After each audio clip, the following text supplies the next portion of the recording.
Okay, well, let's get going. Hi, everybody. Thanks for joining. And there's a few joiners who continue to come in as we go, so I'll try not to interrupt ourselves too much, hopefully. My name's Alan, and we have a great cross-section of attendees today from a variety of geographies. In fact, won't go through them all from Brazil, across Asia. We've got some joiners from the USA, a couple of classrooms in Scandinavia. I'm just looking down my list, and a large team in London in the UK. So everybody's very welcome. And for those who don't catch all of this, of course, we'll have a recording. So for people who want to catch up with what they've missed, then reach out and we'll send you a copy.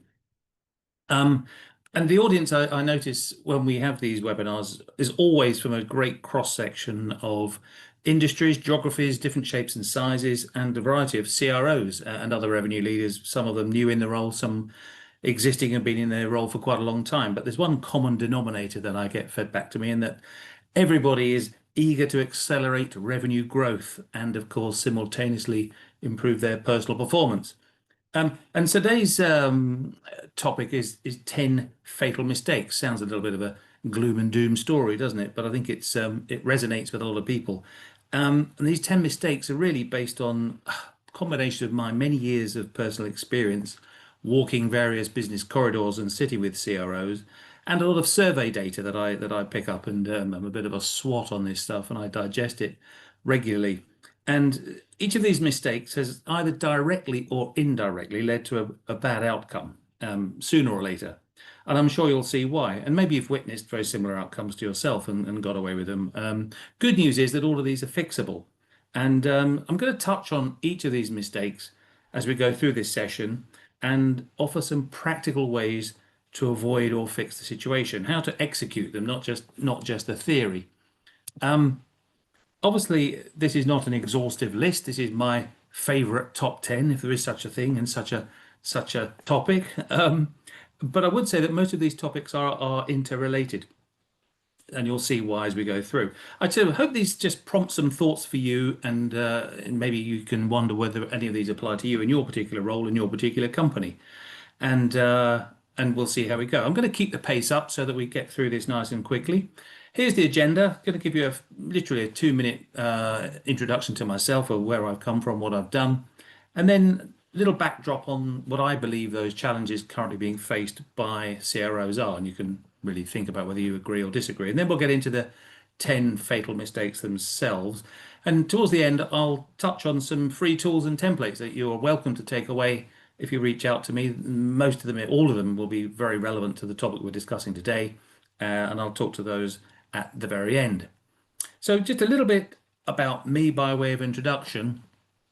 You can see from this sort of list of selection of some of the businesses I've worked in, I've spent most of my life as an operator myself, an executor in running businesses, running chunks of businesses, mainly as a chief revenue officer or a similar title. I started off in life as a professional sportsman, hence the Olympic rings. Moved into very large organizations, despite always wanting to work for smaller ones for some reason. I ended up in bigger ones.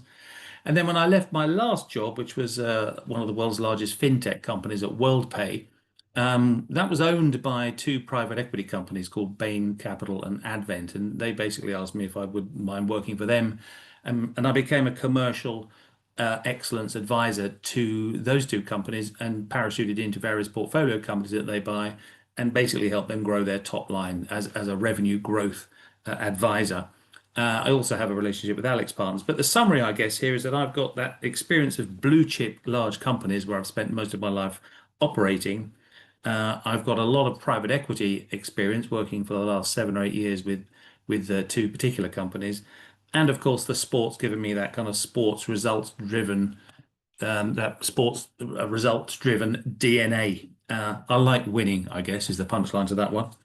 And then just quickly, why did I create Optilium Limited? This is my brand, my own company. Well, as I say, I've spent 7 years supporting and advising portfolio companies and CROs personally, having spent most of our life doing the role. And so I'm just letting people in as I'm talking. And I observed that, frankly, the CRO role is a pretty new role. I think it's only been going for probably 15 years, maybe max in the USA. Correct me if I'm wrong. Less in Europe and across to the UK. So what I've discovered is that the support for CROs is incredibly sparse, whether that's formally or informally. And also, people tell me that it's quite an exposed role. I felt this way, certainly for many years. High expectations, and growth is damn difficult, isn't it? So there's lots of theory on the individual elements of a CRO role, so sales methodologies, marketing processes, etc. But there hasn't really been any umbrella, what I consider exec level content or support available. And I've been continually asked for that practical, easy to understand, easy to execute, simple methods, processes to accelerate growth sustainably. And here I am, that's what I do because of it. I'm formally qualified in the disciplines of the CRO. I've accumulated tons of knowledge and experience, made loads of mistakes myself, and done some good stuff as well, by the way. And I created all this blue chip content on my travels and crystallized it, if you like, and democratized it for effective and simple execution. So no jargon. And I deliver that really in the form of one-to-one coaching and mentoring every week with my CROs and in my advisory capacity with private equity portfolio companies. So that's the end of that advert. But do reach out to me if you'd like to learn more or if you want to become a better CRO yourself. So here's what I'm hearing before we get into the nuts and bolts of my favorite top 10. Again, I don't need to go through all of these, but maybe some of these will resonate with you. This is what I hear as I walk the talk. All very well talking about long-term blueprints and strategies, but I've got 90 days to kind of survive, is the word I hear a lot. I feel out of control, loads of information, data, but it's a little bit opaque. We operate in silos, we're poor at collaborating, lots of platforms, tools, but can't quite get my head around them all.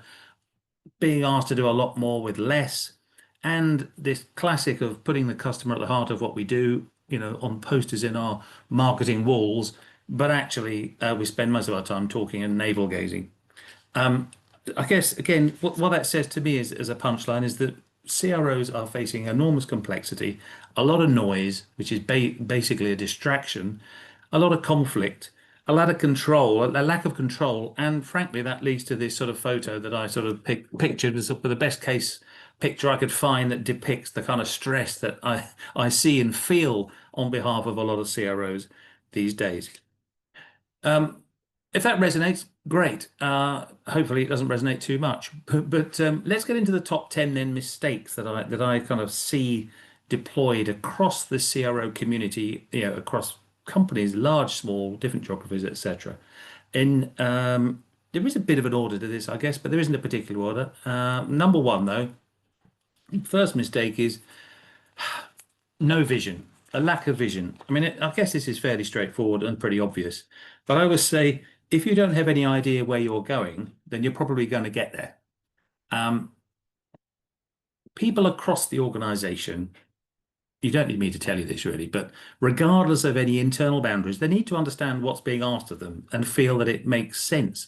Believing in the why am I doing this inspires them to support the agenda, right? There should only ever be one North Star, right?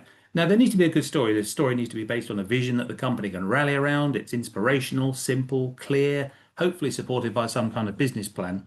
But it needs to demonstrate believable impact on the customer experience, right? Which then links, of course, to measurable economic outcomes. In other words, if we all behave in this way, we create value for our customers and value for us. Oh, and it's worth doing. No ambiguity, nice and clear, right? So it needs to be customer centric.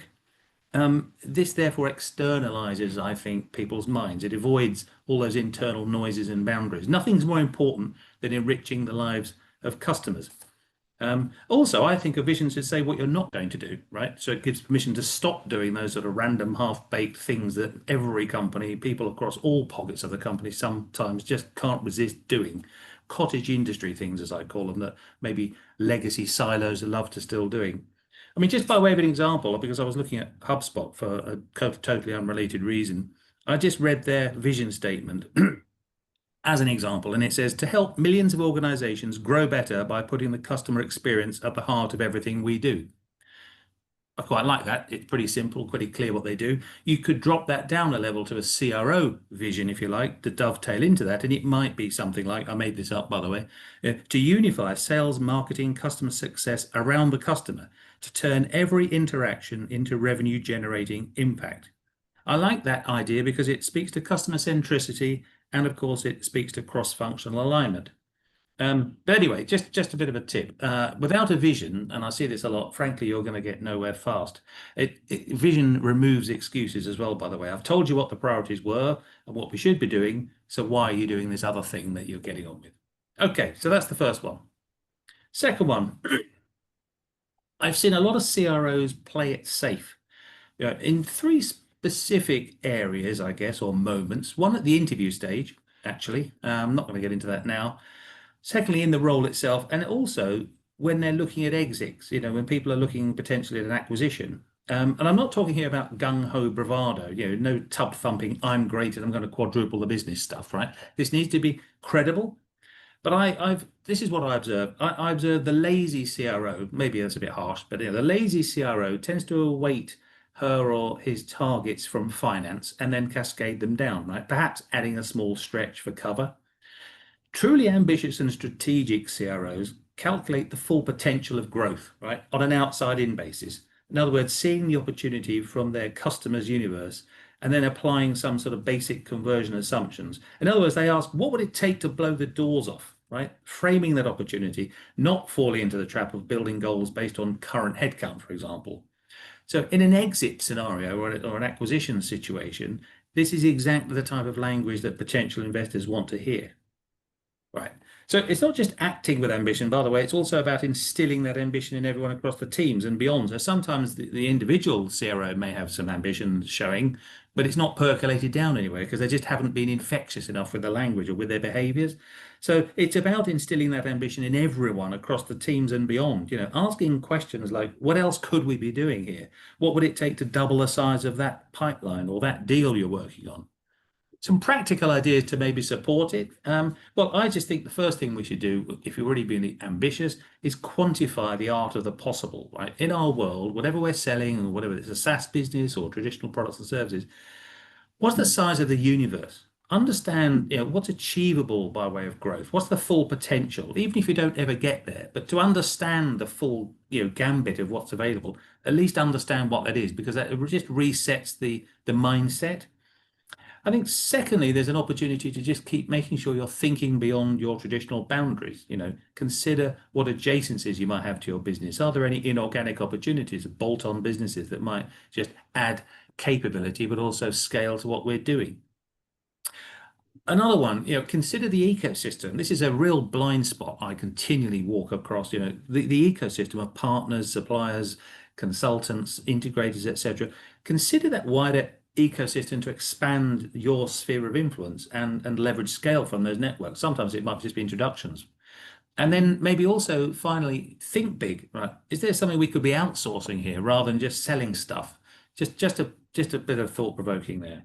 Anyway, there we go. Number two. Number three, a lack of focus. And I have to admit, I've fallen into this trap before more than once. This is all about spinning too many plates. I think particularly when you're enthusiastic and particularly when you're new into the role, we can get a bit too excited about the numerous riveting opportunities that might be worth exploring. And by the way, there are lots of opportunities worth exploring, and many of them might make sense. The trouble is when you're spinning too many plates, it results in a complete lack of focus. Okay, you're not doing anything well. In fact, you're probably diluting all of the things that you could be doing brilliantly. The very best CROs I've ever met don't get distracted. Okay, they have a great way of saying no to things. They've got a laser focus on the few critical customer-centric initiatives required to achieve their goals. Right, they ruthlessly ditch other time-consuming stuff. They don't mind who they upset. They walk the talk and they just measure the things that matter. Okay, they're also, I think, and this is really important, really intentional with the conversations they hold, however informal, when inspiring the teams in their organization. They ask questions about the specific agenda that they have, set the vision on. They don't ask questions about anything else that's not part of that plan. So a few other practical behaviors I see on display. I think number one for me, segmentation. Okay, proper segmentation, and it's a topic on its own, and I've held webinars on this separately. But it ensures focus on the most valuable customers in your world. Okay, not the biggest necessarily, obviously. Let's not get me down that rabbit hole. But segmentation is absolutely vital if you want to get any focus going on. I think you need to get reinforcing mechanisms to make sure that you are aligning to that compelling story. Obviously, KPIs is the most obvious one, but make sure your KPIs are consistent with the agenda. The number of times I see people measuring things that aren't part of the agenda is unbelievable. It's just sort of stuff that's legacy lying around. They'll still keep asking, how's it going with that particular marketing tool? Well, it's not relevant to the big agenda that we're on. Other things you could do is set up a win room. It's like a visible focus, a sense of urgency, celebrate success on the things you're focused on. And for customer focus, diarize customer engagements. If you're saying that customers are important, you want to focus on them, make sure they're in your diary and you're actually going to execute it. Don't just give lip service to it, right? And make sure that you ask intentional questions, as I say, of the people in your team. Mistake number 4. Um, you might find this a bit odd, but lack of urgency. Even if you think you're being urgent, let's just dissect this for a minute. Some people mistake urgency for running about quickly. Okay, busy fools, as we might know them. You know the ones going from meeting to meeting, rushing down a corridor, endless PowerPoint production, long list of things to do. They speak quite quickly on the whole. Some CROs seem to feel the need to look busy. I'm not sure if this is conscious or unconscious, but this is just my particular observation, right? So let's decide what it isn't. Urgency is not activity. Okay. Successful CROs with true urgency have what I'd call an inner determination to act and win now. They're really alert to and positive about the opportunities that exist around them, but they create what I like to call a sense of controlled panic. Okay. And they have this throughout the team. They create this, it's infectious across the team. What's the opposite of urgency?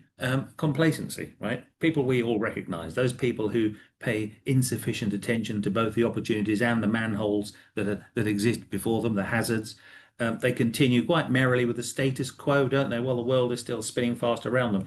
Complacency is highly dangerous and it's a disease, right? It's also contagious.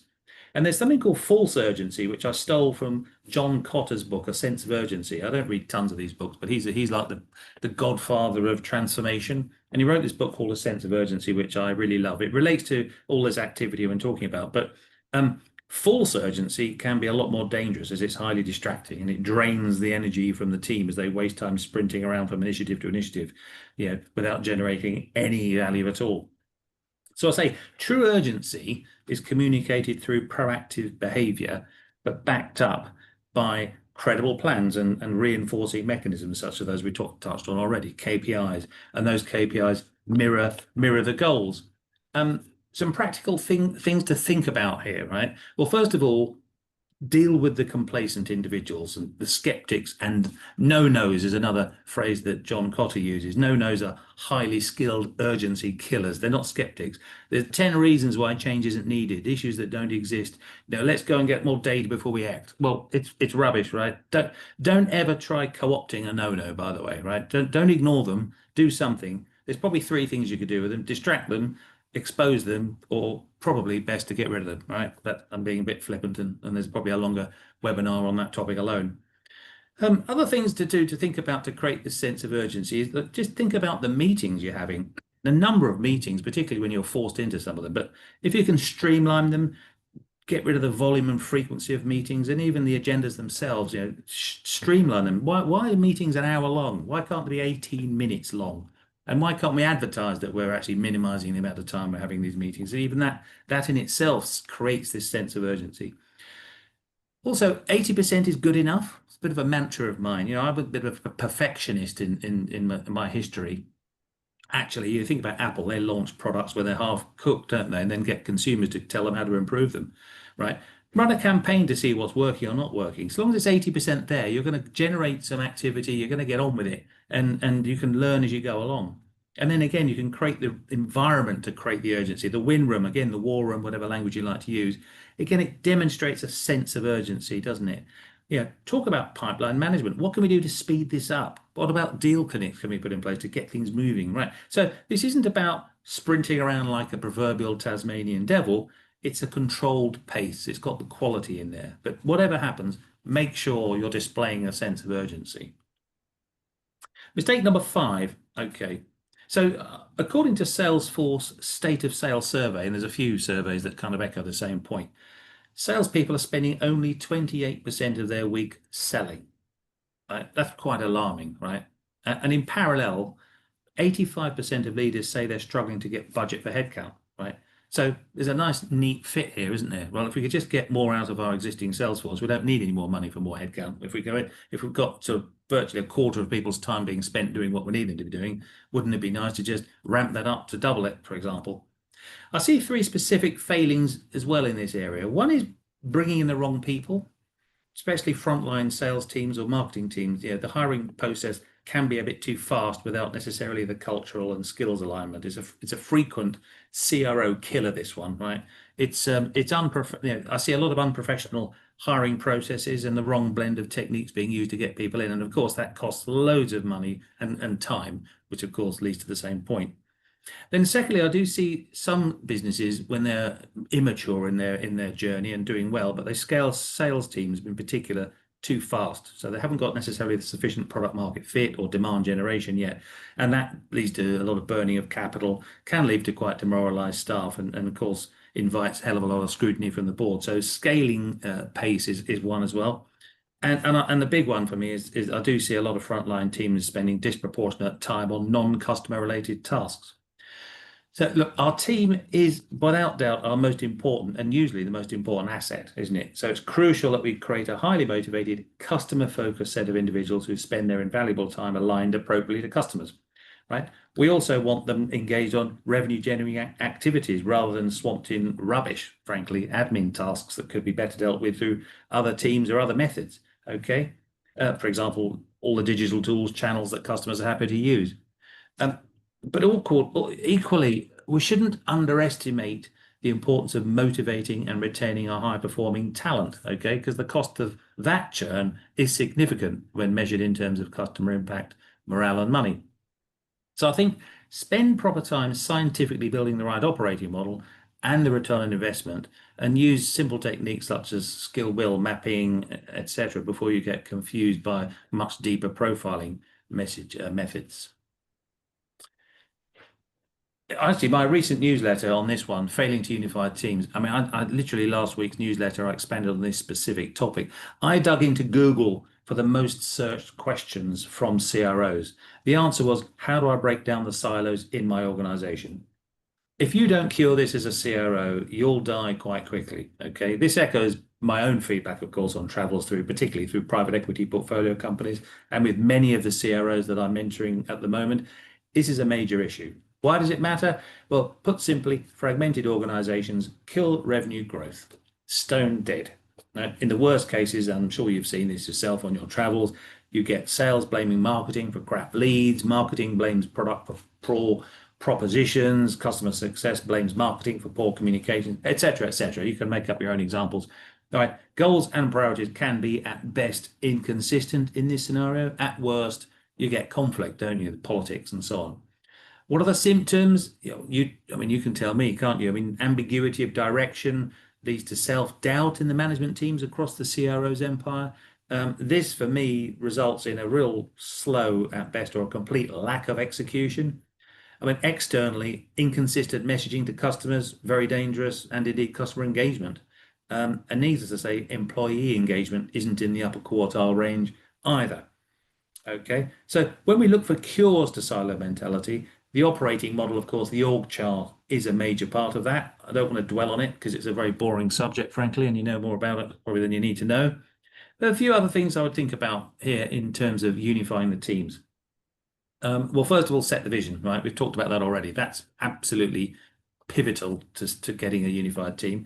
Secondly, I think you really have to share and align the goals across the team, top line goals in particular, and objectives must be common across your teams, especially those relating to growing revenues, controlling attrition, increasing customer satisfaction. Everybody in the team should be impacting these outcomes, because if they're not, they shouldn't be there, whether in sales, customer success, marketing, or a service role. In fact, I would go further. Sales targets aren't just for sales, right? I would even consider having an element in the product team's objectives, frankly.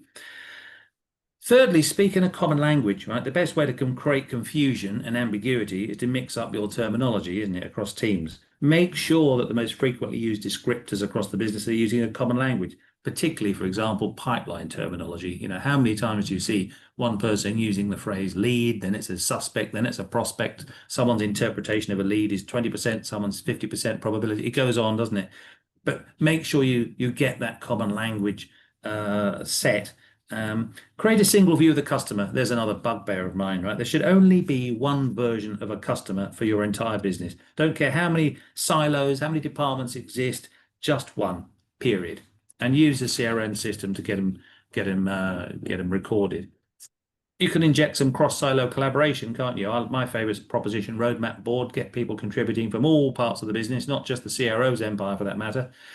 Run a campaign back to the customer floor is my favorite. Get people across the business getting involved in customer-facing activities, helps break it down. And then finally, integrate your tools and technology. They promote collaboration. Things like Chatter, Salesforce, Slack, project management templates, even if they're sort of more manually oriented, they all help get people around the same proverbial agenda. I'm going to keep moving fast. I did warn you. Here's one. People who don't safeguard existing customers. I've seen people literally fired on this topic alone. So many CROs that I've met, particularly those who have had a bit of an early, set of good results, are obsessed with winning new customers. Okay, and many of them have had a nasty surprise quite early on in their tenure. Customers are the crown jewels of any organization. So keeping profitable customers for life and then minimizing attrition and growing business with them, it's a science, it's not an art. So as such, we've got to have in place specific tools, processes, and behaviors that address this. But the impact of customer churn is really well documented, isn't it? And acquiring a new customer, well, I've heard anything between 7 to 10 times the cost of retaining an existing one, but you tell me what you find this to be, right? I did a survey last year, the Optilium scorecard survey. Retaining customers was the area of greatest challenge for all the CROs that responded, and RevOps, of course, were involved in that. Here's 3 common blind spots that have been highlighted in that survey. One, a total lack of understanding, control, and strategy regarding customer attrition. So not so much retention, but a lack of understanding about why customers are churning. Secondly, and I've touched on this already, an absence of a scientific segmentation model. So i.e. they're not ensuring a focus on the sweet spots of valuable customers. They're just missing, they're just missing the point. Not only that, this lack of segmentation also leads to a really inefficient and ineffective operating model, because you're aligning your most expensive skills and resources on the wrong things, right? You're not aligning them to the risks. Most teams in this situation have only aligned them to the opportunities. And I think this one I pick out, a total lack of a fit for purpose playbook, right? I think a playbook is a non-negotiable, right? The potential effect of not having a playbook is a complete lack of control, right? You start getting inconsistency of sales and marketing behaviors, total lack of transparency, lack of professionalism, and it just compromises the quality of frontline teams. So really, really a playbook is a non-negotiable, right? So wrap a blanket around your crown jewels is what I'm saying here. First job in any 30, 60, 90-day plan should be all about this. Protect your most important assets, okay? Not only is attrition reduced, but it becomes the foundation for growth, right? Here's some stats for you. A 10% increase in customer retention levels result in a 30% increase in the value of a company. Bain & Co. Emmett Murphy, a 2% increase in customer retention has the same effect as decreasing costs by 10%. Here we go. So what's some things you can do to address that? Well, churn risk assessment, cross-sell, upsell campaigns, customer councils, customer success plans. Holy, I wish I had more time to talk to you about them. And you've heard of these, I'm sure, before, but I've got all sorts of tools and techniques to help you if you want to know more about them. There's loads of good stuff available. Number 8. The finger's not on the pulse, right? It's about control. Again, it's a bit of a killer. Chief revenue officers, CROs, aren't they? Juggling with a myriad of internal and external challenges, aren't they? We're all operating in an ever-changing world. But on the other hand, we're all expected to deliver specific revenue outcomes, aren't we? Predictable, sustainable, top-line growth. Starting yesterday, please. Simple, thank you very much. Okay, that's the agenda for a stressed-out CRO. But control matters, right? Obviously, it's a primary leadership function required to guide a successful team, isn't it? In simple terms, I believe that true control can only be achieved if a CRO achieves these three things in their role. Okay, here we go. Visibility, alignment, and influence. Some ideas to help them. Well, one, set the vision, but with a supporting blueprint and plan. So in other words, align all the functions with that unified vision. We've talked about it more than once today already. Particularly in organizations with silos of marketing, sales, customer success, having that one clear roadmap is absolutely crucial to gluing teams together and getting control. But on the other hand, also limit what needs to be controlled. What gets measured gets done. So make sure you stop all the initiatives and activities that aren't aligned to the blueprint, and make sure you're reducing the number of things that have to have your arms around them and measure the right things. Also, create bumper rails across the teams. That's what I call it. I think of, for example, the playbook as a great bumper rail. It's a non-negotiable framework, as I said earlier on. It's vital that everyone across the organization takes a consistent approach to customer engagement. In other words, this is the way we work, right? The more you can get that embedded in the business, the more control you're going to get. This sort of thing should explain the sales process, the journey, the customer journey, the handoffs in that journey, where to go for supporting resources, what governance and processes you wrap around it. This all controls the standards and accelerates results. Plus through induction gives a soft landing to new joiners, doesn't it? So they're just straight in, under control straight away. Sanitize and harmonize the pipeline. Here's a real banana skin for every CRO, isn't it? It's rare in my experience that any pipeline can be trusted on face value, right? On first reviewing CRM reports, right, I always unearth a large chunk of pure fiction and a long list of dormant deals, for example. So having a pipeline that's infected is incredibly dangerous, right? And a real lack of control alarm bell, right? The quality, I think, of your CRM is a direct window into your level of professionalism. Okay. So get ahead, get ahead of the pipeline. I think the good thing to do when you first join, or indeed even midway through a CRO tenure, is to have a pipeline amnesty, maybe for a week, where everyone's got the ability to clean the pipeline with no questions asked. Okay. It's a great way of just getting a quick result. And getting a much better quality pipeline. And then get ahead of the risks, okay, in terms of control. So no senior stakeholder likes a surprise, okay? It's a huge red flag, isn't it, reflecting a lack of control. So CROs need to do everything reasonable to anticipate and mitigate risks. And that happens in two dimensions for me. Excuse me. One is that you need to own and regularly review a risk register for your overall business. But secondly, you need to take a specific and proactive approach to the risk of customer attrition or churn, as I said earlier on. Okay. Here's one. CROs failing to stop doing stuff. Touched on this more than once already. Despite plans, right, and despite best will in the world, there are always initiatives in play that need to be stopped. Okay. So the best CROs, the top tier black belt CROs, stop this stuff. They seek out those busy fools I alluded to earlier on. They're quite happy to upset the apple cart for the right results. Why? It's back to this point about focus, okay? It removes the distractions and also it removes excuses, right? Also, reducing the number of bits and pieces that people have to do makes life form more fun. Employee engagement is much higher in those places where they've streamlined what needs to happen. And of course, the authenticity in your leadership is heightened because you're removing that stuff and you're reinforcing your words with actions. You're setting that agenda for them. So again, how I think, well, again, don't forget the vision. Before you can stop doing things, remind people of those visions you've set, that the clear goals you've set. But I think a big one for me is this thing that I've always given the name Project Oxygen. Audit the initiatives and activities that are going on. Businesses are a chamber of great ideas, aren't they? That often become projects with multiple arms and legs, often with loose, if any, goals, total lack of project management. And these things dilute critical resources. So try and focus down on the top three of those and kill them off. And Project Oxygen that I sort of deployed to this thing is sort of gives the teams the space to breathe, if you like, in their role. It's a great vehicle to improve the lives of your teams by moving tasks into the right bucket or stopping them completely. Removes excuses again. But the process is to get the teams to come up with this list themselves and come up with some great ideas as to how they could do them better or how could stop doing them, or maybe a place that they should be done better. So again, just ideas to how to get things stopped. And then the last big one for me, and again, you may have seen some people suffer from this one badly. Control stakeholders. In other words, manage the mood music around, right? This is all around stakeholders, investors, colleagues, and maybe leaders in other functions. Control matters, as I said earlier on, but I think more importantly for the CRO survival, stakeholders' perception of their CRO being in control is what actually saves careers. The analogy I always like to use relates to your CEO. Imagine your CEO sitting as a passenger in your car. Do they feel safe? You might take your detour down a country lane, but overall, does she or he feel confident that they're going to get to their destination safely and roughly on time?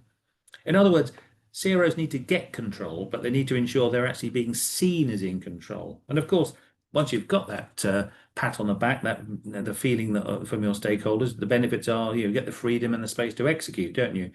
Reduces the number of questions and the overhead of explaining and presenting to the board every 10 minutes because they're worried about something. So, yeah, your personal credibility, professionalism goes up. And of course, internally, the effectiveness of your teams collaborating is a lot higher.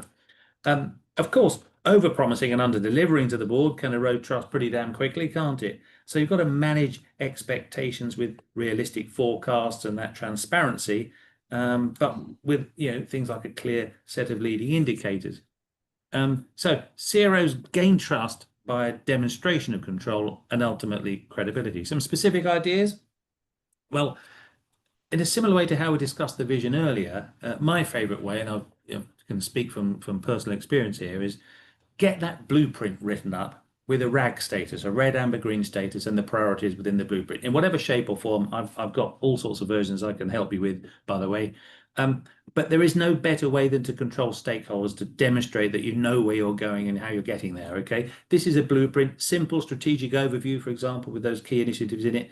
You can use it with boards. I've adapted a few from my private equity days, but I've seen many a committee breathe a sigh of relief when they've been taken through the story simply with concise content, and it's nice and transparent. They feel like you're in control and you know where you're going. Equally, make sure you have very transparent KPIs and then dashboards and a drumbeat of governance that underpins it. Identify the critical few KPIs and advertise them. And when things aren't going so well, admit to them and demonstrate the get well plan. Okay, don't wait for someone to tell you that something's going wrong. That's the key. That's the key lesson here. Okay, with managing stakeholders. Okay, also use the exec team around you and your stakeholders in customer facing activities. Don't be frightened to get them involved in campaigns or customer sponsorship, and formalize it. Formalize it using tools like an exec engagement planner. Again, I've got this stuff in my cupboard if you want any. Why? I just think it allows you to tell them to do something rather than you always feeling like you're the recipient of some sort of order. Okay.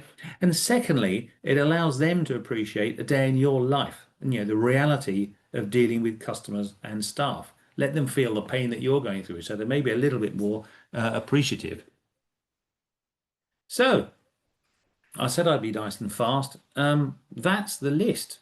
Lack of vision, lack of ambition, no focus, lack of urgency, failing to optimize the skills and resources around them, siloed organizations, not keeping hold of their existing crown jewels, their existing customers, not quite getting their finger on the pulse, failing to stop stuff, and finally, not controlling their all-important stakeholders.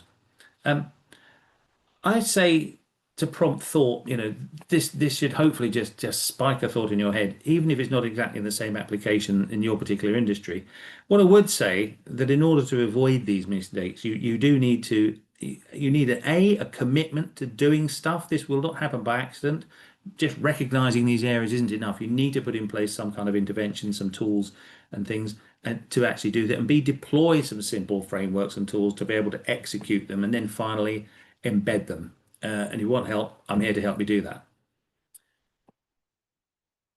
Going to talk about some free tools in a second, but just wanted to briefly signpost my services for you. As I say, I've spent the last 8 years since I've been out of my own operating roles myself, advising, coaching, and mentoring CROs in a variety of industries and geographies, large and small. I'm flattered by the feedback I get and the momentum from their businesses. And most of I think pretty much all of my mentees over the years are still in touch with me or still being mentored by me.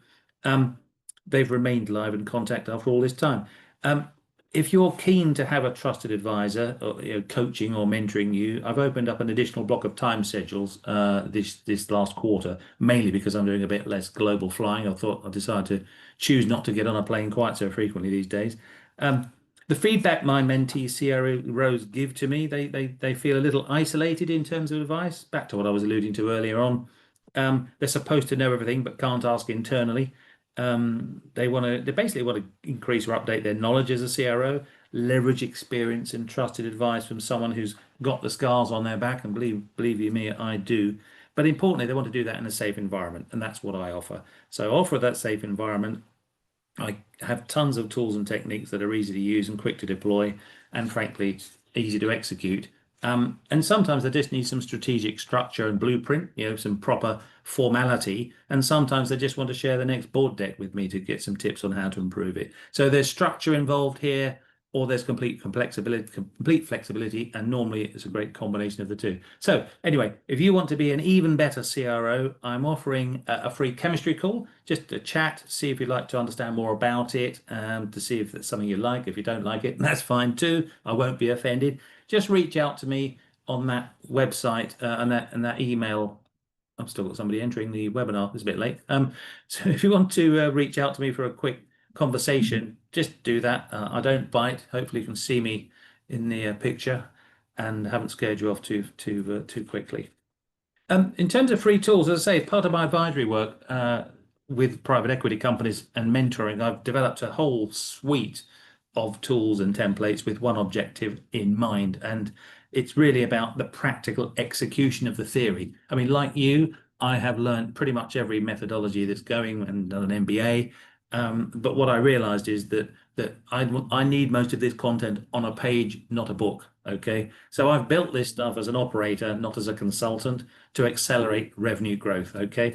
There are many of them, as I say, on one page. There's no jargon involved. I've used them all personally in anger, and I've sat with boards and other CROs and used them with them in anger. And I know they're helpful because they're in use. If they're not used much, I just get rid of them. Also, the tools I've got apply to pretty much all the stages of that CRO and customer journey. 4 key areas really: optimizing the organization, a cluster of stuff in there around how to stop doing things. Some of the things I talked about, Project Oxygen, a little earlier, how to build a return on investment model for the organization, etc., etc. There's a whole chunk of stuff around growing and retaining customers, how to segment the business, things like account development plans, customer success plans, a whole gambit of things in there. This is a little flavor on the slide you can see. A piece around winning new customers and some content around defining the market, how to think of that, how to think of new business and ready reckoners around quantifying opportunities, that kind of thing. And there's a whole piece around managing, leading and controlling as a leader. For example, a great leadership model that I've used myself in anger over the decades, governance templates and so on and so forth. So if you want to have a look at the website, there's a few photos there. Again, if you're not sure what I've got, just reach out to me, ping me an email, and I'll happily send you something over to play with. Here's the website to go to, optilium.co.uk.